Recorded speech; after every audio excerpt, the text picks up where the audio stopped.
Hello बच्चों, welcome back. Today we will do refraction through a prism. ये आपके ray optics का one of the important topic है, जिसमें आपके पास बोर्ड के अंदर या तो केस स्टडी आ सकती है, या इसका न्यूमेरिकल आ सकता है, या ये डेरिवेशन पूछा जा सकता है। जहां तक है मेनली या तो केस स्टडी आएगी या इसके ऊपर आपका क्या आएगा, न्यूमेरिकल आएगा। तो मेन वही फंडा है हमारा कि सबसे पहले हमारे को फिगर समझ आनी चाहिए कि फिगर में हो क्या रहा है। ये हमारा जो प्रिज्म गिवन है, हमारे पास क्या गिवन है, प्रिज्म। ये कौन सा प्रिज्म है, ट्राइंगुलर प्रिज्म। कौन सा प्रिज्म गिवन है, ट्राइंगुलर। मैंने लेट्स सपोज कर लिया, यहाँ पे रिफ्रैक्टिव इंडेक्स कितना है, n1। यहाँ पे रिफ्रैक्टिव इंडेक्स कितना है, n2। यहाँ पे रिफ्रैक्टिव इंडेक्स कितना हो गया, n1। Got it. यहाँ पे रिफ्रैक्टिव इंडेक्स कितना, n1। यहाँ पे कितना, n2। यहाँ पे क्या हुआ, n1। ये मान ली यहाँ पे किसी एंगल से यहाँ पे क्या गिर रही है, रे गिर रही है। क्या गिर रही है, रे। इस रे को मैं क्या बोलूंगा, इंसिडेंट रे। कौन सी रे, इंसिडेंट रे। यहां पे क्या बना, नॉर्मल। क्या बन गया, रेयर से कहा जा रही है, डेंसर। तो नॉर्मल की क्या जाएगी, पास। तो नॉर्मल के क्या चली गई, पास। वापिस से नॉर्मल, ठीक है। अब कहा जा रही है, रेयर से डेंसर गई थी फर्स्ट केस में, अब डेंसर टू रेयर जा रही है, नॉर्मल से काम आ गई दूर। ठीक है। अब मेरी बात सुनो, सेम मीडियम से, कौन सी मीडियम में थी, n1।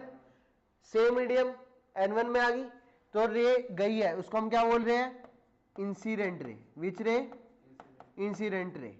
जो रे निकली है यहां से, इसको हम बोलते हैं इमरजेंट रे।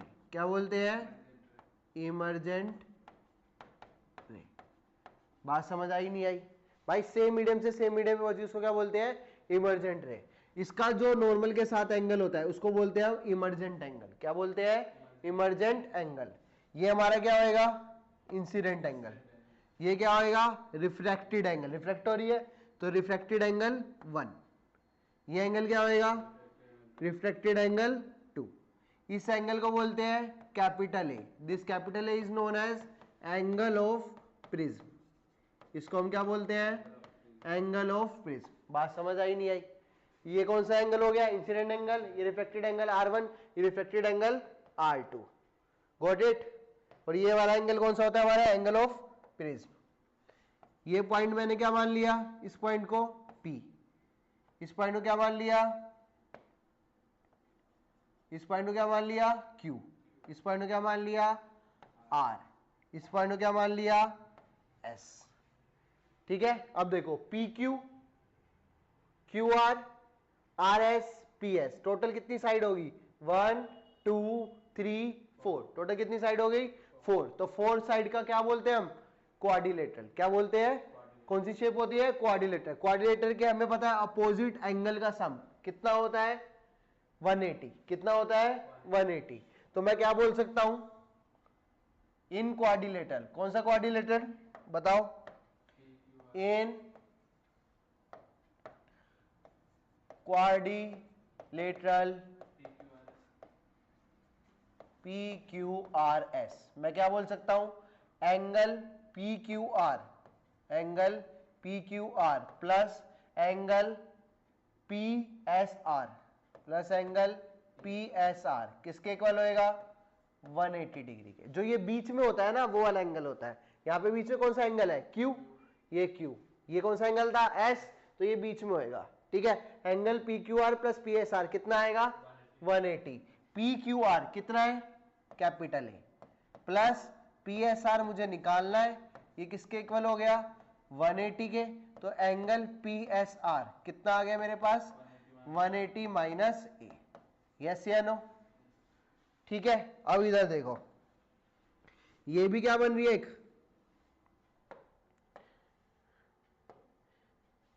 ये भी क्या, एक ट्राइंगल ही बन रही है। यस या नो। इस ट्राइंगल का सम भी कितना होएगा, ट्राइंगल के एंगल का सम कितना होता है, 180। कितना होता है, तो मैं क्या बोल सकता हूं, इन ट्राइंगल PRS, तो क्या बोल सकता हूं, angle PRS plus angle RSP plus angle S P are किसके इक्वल होएगा 180 के, यस या नो, क्योंकि ट्राइंगल के एंगल का सम कितना होता है 180 होता है, कितना होता है 180। तो पी आर एस कितना है, पी आर एस कितना है R2, पी आर एस की बात हो रही है, पी आर एस कितना है R2। आर एस पी अभी निकाला है, ये रहा, कितना है 180 माइनस ए, जो बीच वाला होता है वही होता है, ये एस निकाला है, यही तो निकाला था। आर एस पी कितना है 180 minus A plus angle S P R कितना है R1, किसके इक्वल है 180 के। ये 180 पॉजिटिव का, ये भी इक्वल टू 180, उधर लेके जाऊंगा तो 180 माइनस 180, तो ये क्या हो जाएगा कट जाएंगे, ये माइनस का ए है, उधर जाएगा तो किसका हो जाएगा प्लस का ए, तो ए किसके इक्वल आ जाएगा R1 प्लस R2, ए किसके इक्वल आ गया R1 प्लस R2 के। मतलब जो एंगल ऑफ प्रिज्म है, प्रिज्म का जो एंगल होएगा वो किसके इक्वल होएगा reflected angle first plus reflected angle second, तो ए किसके इक्वल आ गया R1 प्लस R2 के। यहां तक समझ आई, ठीक है। अब मेरी बात सुनो, एक वर्ड आता है यहां पे जिसको हम बोलते हैं डेविएशन, क्या बोलते हैं डेविएशन। मेरे को एक चीज बताओ, अगर ये यहाँ पे सरफेस नहीं होता, ये सरफेस नहीं होता तो ये कहां जाती, बिल्कुल सीधा जाती है ऐसे, हाँ या ना, पर ये अभी जाना कहां चाहिए था बिल्कुल सीधा, चली कहां गई यहां पे, तो इतने एंगल से क्या होगी डेविएट हो गई, क्या हो गई डेविएट, जाना कहां चाहिए था बिल्कुल, चली कहां गई यहां, तो इतने एंगल से क्या हो गई डेविएट हो गई, ये देखो इतने एंगल से क्या डेविएट, क्या हो गई डेविएट, तो इस एंगल का क्या मान लिया मैंने डेल्टा 1, क्या मान लिया डेल्टा, क्या बोलते हैं इसको डेल्टा 1, बात समझ आई। ऐसी ये कहां गई, यूं गई, तो ये कितने एंगल से डेविएट हुई डेल्टा 2, कहां जाना चाहिए था सीधा, यहां चली गई, तो कितने एंगल से डेविएट हुई डेल्टा 2। अब एक्चुअल में पूरा अगर सिनेरियो की बात करें तो जाना बिल्कुल सीधा चाहिए था, चली कहां गई यहां पे, तो टोटल कितने एंगल से डेविएट हुई, जिसको मैं क्या बोल सकता हूं डेल्टा, अलग पेन यूज कर लेते हैं, टोटल कितने एंगल से डेविएट हुई डेल्टा से, कितने से हुई डेल्टा, ये एंगल कितना डेल्टा 1, ये कितना, पूरे की बात करें तो ये वाला एंगल कितना हो जाएगा डेल्टा, कितना हो जाएगा डेल्टा, बात समझ आई नहीं आई पक्का। तो एक कितने से डेल्टा 1 से। अब मेरे को एक चीज बताओ, हमें एक प्रॉपर्टी पढ़ी है वर्टिकल अपोजिट एंगल क्या होते हैं हमारे इक्वल होते हैं, वर्टिकल अपोजिट एंगल क्या होते हैं इक्वल, मतलब क्या हुआ, अगर ये एंगल आई है, ये एंगल कितना है आई है, तो इसके जो अपोजिट वाला एंगल है ये वाला भी, ये भी कितना होएगा आई होएगा, कितना होएगा, ये आई है तो ये भी पूरा कितना होएगा आई। अब मेरी बात सुनो, ये आई है, ये पूरा कितना हुआ आई, ये कितना है R1, ये कितना है R1, तो ये कितना होएगा, ये आई है वर्टिकल अपोजिट एंगल, ये भी कितना हुआ आई, ये कितना है R1, ये आई है ये R1 है, तो ये कितना होएगा आई में से R1 क्या कर दूंगा माइनस, तो ये कितना आ जाएगा आई माइनस R1, मतलब डेल्टा 1 किसके बराबर आ जाएगा आई माइनस R1 के। ऐसे ही अगर ये E है वर्टिकल अपोजिट एंगल, ये भी कितना होएगा E होएगा, हाई है ना, ठीक है, ये E है, ये कितना है R2 है, ये निकालना है, तो इसमें से ये क्या कर दूंगा माइनस कर दूंगा, तो डेल्टा 2 कितना आ जाएगा E माइनस R2, ठीक है। इस पॉइंट को मान लो O, क्या मान लिया O। अगर मैं ट्राइंगल की बात करूं OPR की, इन ट्राइंगल OPR में एक्सटीरियर एंगल कौन सा है, देखो ये ऐसा कुछ है, ये OPR ऐसा बनेगा, देखो ये एंगल कितना है डेल्टा 1, ये एंगल कितना है डेल्टा 2, ये एंगल कितना है डेल्टा, तो एक्सटीरियर एंगल कितना है डेल्टा, इंटीरियर क्या है डेल्टा 1 प्लस डेल्टा 2, तो मैं प्रॉपर्टी के हिसाब से क्या लिख सकता हूं डेल्टा किसके बराबर होएगा डेल 1 प्लस डेल 2 के, हाई है ना, तो यहाँ पे डेल्टा डेल 1 कितना है आई माइनस डेल 2 कितना है ई माइनस R2, तो मैं यहां पे क्या लिख सकता हूं, डेल किसके बराबर आएगा, आई प्लस ई, ये भी माइनस का है, ये भी किसका है, माइनस का ले लिया कॉमन, तो क्या बचेगा माइनस R1 प्लस R2, हाँ या ना, माइनस क्या बचेगा R1 plus R2, R1 plus R2 किसके इक्वल था, ए के, R1 प्लस R2 किसके इक्वल था, ए के, उसे हम क्या बोलते हैं, एंगल ऑफ प्रिज्म। तो डेल्टा किसके बराबर हो जाएगा, आई प्लस ई माइनस ए के, माइनस ए को उधर लिया, डेल प्लस ए किसके इक्वल आ गया, आई प्लस ई के। बात आई समझ नहीं आई, देखो भाई हमने प्रिज्म लिया था, प्रिज्म में सबसे पहले एक क्वाड्रिलेटरल बनाई थी, क्वाड्रिलेटर में अपोजिट एंगल का सम कितना होता है, 180 होता है, यहां से ये वाला एस एंगल निकाला, फिर हमने ये वाली नीचे वाली ट्रायंगल ली, टोटल ट्रायंगल का सम कितना होता है, 180 होता है, तो R1 R2 और S में हमने क्या निकाल के रिलेशन निकाल लिया, उस रिलेशन से हमारा क्या निकला, A इक्वल टू में R1 प्लस R2। अब मुझे पता है वर्टिकल अपोजिट एंगल क्या होते हैं, इक्वल होते हैं, अगर ये सरफेस नहीं होता तो रे सीधा जाती, रे इतने एंगल से क्या होगी, बैंड होगी, तो उससे हमने क्या बोला, एंगल ऑफ डेविएशन 1, ऐसे यहाँ पे एंगल ऑफ डेविएशन 2, टोटल कितना डेविएट हुई, जिसको हमने किससे नोट किया, डेल्टा से, किससे नोट किया, डेल्टा से। अब एक्सटीरियर एंगल इंटीरियर किसके बराबर होता है, सम के बराबर, तो हमने डेल 1 डेल 2 निकाला, डेल 1 डेल 2 कैसे निकाला था, वर्टिकल अपोजिट एंगल इक्वल, ये आई है तो ये भी कितना होगा आई, ये कितना था R1, पूरे में से R1 घटा दूंगा तो यही तो बच जाएगा, तो I माइनस R1। सिमिलरली इस केस में E है तो ये पूरा कितना होएगा, E माइनस R2। आई बात समझ नहीं आई, पक्का। डेल कितना आ गया, डेल प्लस ए आ गया आई प्लस ई के बराबर, किसके बराबर आ गया, आई प्लस ई। अब मैंने यहां पे क्या किया, इंसिडेंट एंगल और डेल्टा में ग्राफ ड्रॉ किया, किसमें ड्रॉ किया, इंसिडेंट एंगल और डेल्टा में। तो जब ग्राफ ड्रॉ किया तो ये ऐसा कुछ ग्राफ बना, ये आपका 12th के अंदर एक्सपेरिमेंट भी है, आपके क्लास टीचर या स्कूल में एक्सपेरिमेंट करवाया गया होगा। डेल्टा क्या होता है यहाँ पे, एंगल ऑफ डेविएशन, आई क्या है, इंसिडेंट एंगल। तो हमने देखा ये जो डेल आ रहा है सबसे कम मतलब डेल मिनिमम, सबसे मतलब कम डेल मिनिमम। यहाँ पे मान लो इंसिडेंट एंगल कितना था, I1 था, यहाँ पे एंगल कितना मान लिया, I2 था। तो जो ये मिनिमम वाली कंडीशन आई, ये जब आई जब इंसिडेंट एंगल और इमर्जेंट एंगल हमारे क्या है, इक्वल, क्या है, इक्वल। मतलब डेल मिनिमम की कंडीशन कब आई, जब आई किसके इक्वल हो जाएगा, ई के इक्वल हो जाएगा, आई किसके इक्वल हो जाएगा, ई के। अभी हमने निकाला था डेल प्लस ए किसके बराबर होता है, आई प्लस ई के, डेल प्लस ए किसके बराबर है, आई प्लस ई के, ठीक है। तो डेल की जगह क्या लिख दूंगा, डेल मिनिमम, हाई है ना, plus A is equal to I plus E की जगह क्या लिख सकता हूं मैं, आई, क्योंकि डेल मिनिमम के केस में आई किसके इक्वल है, ई के इक्वल है, आई किसके इक्वल है, ई के इक्वल है। तो ये क्या आ गया, आई, तो क्या डेल मिनिमम प्लस ए किसके इक्वल आ गया, 2i के, किसके इक्वल आ गया, तो आई किसके इक्वल आ जाएगा यहां से, del minimum plus A divide by 2 के। बात समझ आई नहीं आई, आई किसके इक्वल आ गया, del minimum plus A divided by 2 के, आई किसके बराबर आ गया, del minimum plus A by 2 के। इधर देखो आप, यहां पे देखो 2 पॉइंट है, एक पॉइंट क्या है P जहां पे रिफ्लेक्शन हो रहा है, एक पॉइंट कौन सा है R जहां पे क्या हो रहा है, रिफ्लेक्शन हो रहा है। इन दोनों पॉइंट पे मैं स्नेल्स लॉ लगाऊंगा, क्या लगाऊंगा, Snell's law.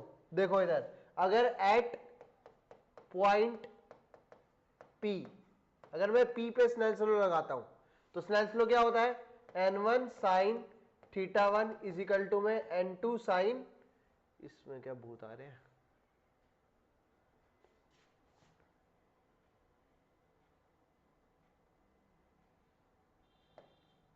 Is equal to में n2 sin θ2, यही होएगा।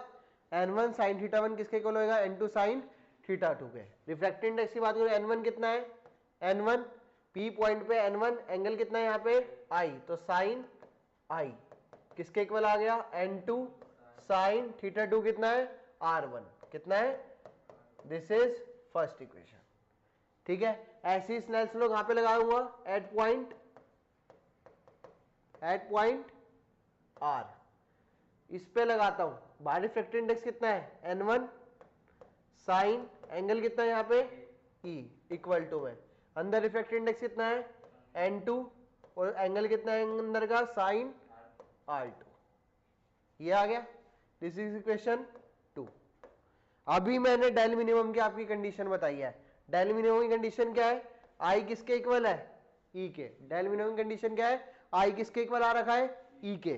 तो मतलब इस ई की जगह मैं क्या लिख सकता हूं आई, तो ये कितना हो जाएगा n1 sine I is equal to में n2 साइन R2, यस या नो। इन दोनों इक्वेशन को मैं क्या कर दूंगा डिवाइड, फर्स्ट इक्वेशन को और जो ये मेरी थर्ड इक्वेशन नहीं बनी है, फर्स्ट इक्वेशन को और थर्ड इक्वेशन को क्या कर दूंगा मैं डिवाइड। अगर मैं इन दोनों इक्वेशन को डिवाइड करता हूं तो ये कितना आ जाएगा n1 sine I divided by n1 sine I equal to में इधर क्या है n2 साइन R1 अपॉन में यहां पे क्या है n2 साइन R2, है ना।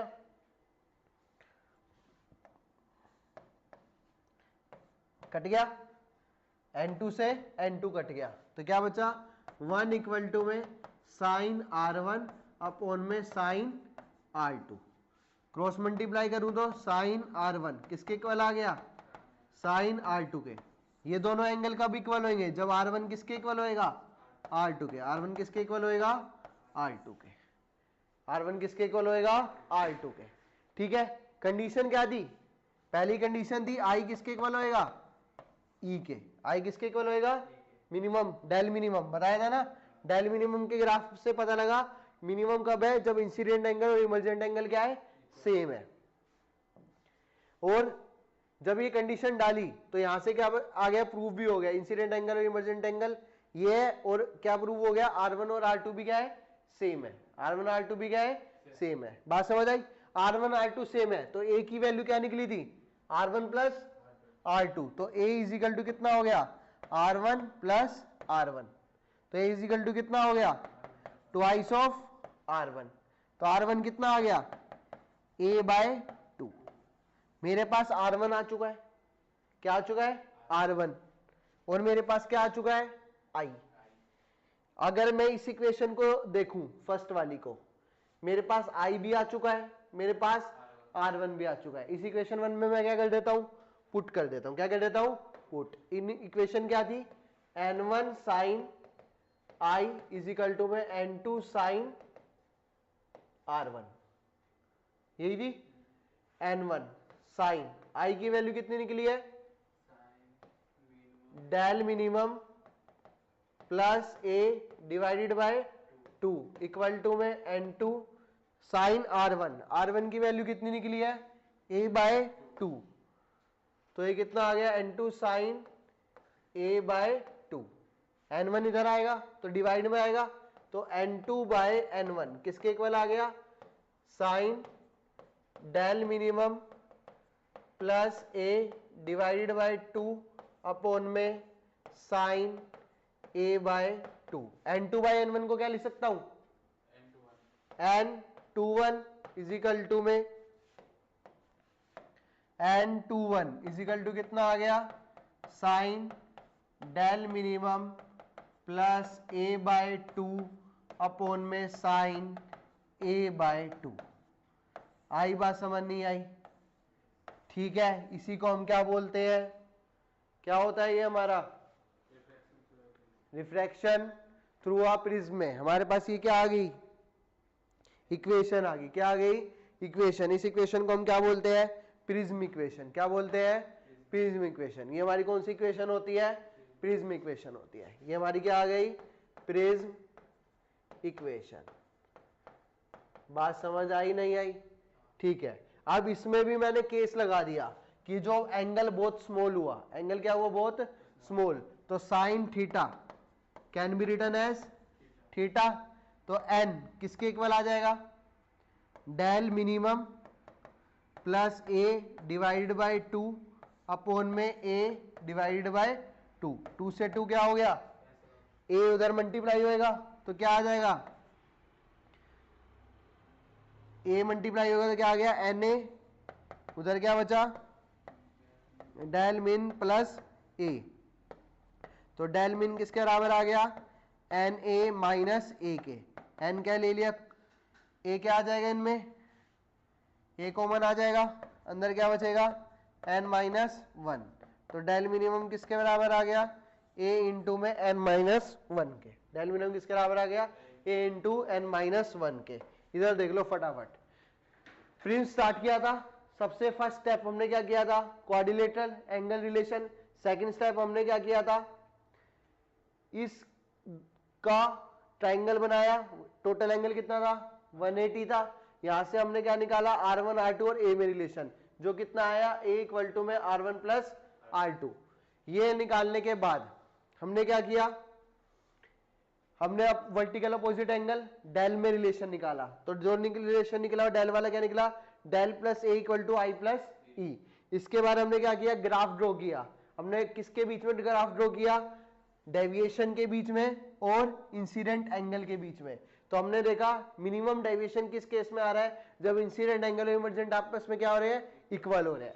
अब प्रिज्म के केस में रिफ्रैक्शन कितनी बार हो रहा था 2 बार, एक कौन से पॉइंट पे P पे, एक कौन से पॉइंट पे R पे, दोनों पॉइंट पे हमने क्या लिख दी स्नेल्स लॉ इक्वेशन, क्या लिख दी स्नेल्स लॉ की दोनों की इक्वेशन लिखने के बाद हमने वहां पे कंडीशन पुट कर दी मिनिमम डेविएशन की I इक्वल टू ई, तो वहां से सब कुछ सोल्व करके हमारा R1 किसके इक्वल आ गया R2 के, R1 किसके इक्वल आ गया R2 के, ठीक है। तो A equal to R1 plus R2 था, तो यहां से R1 की वैल्यू आ गई, मिनिमम जब कंडीशन लिखी थी वहां पे किसकी वैल्यू आ गई थी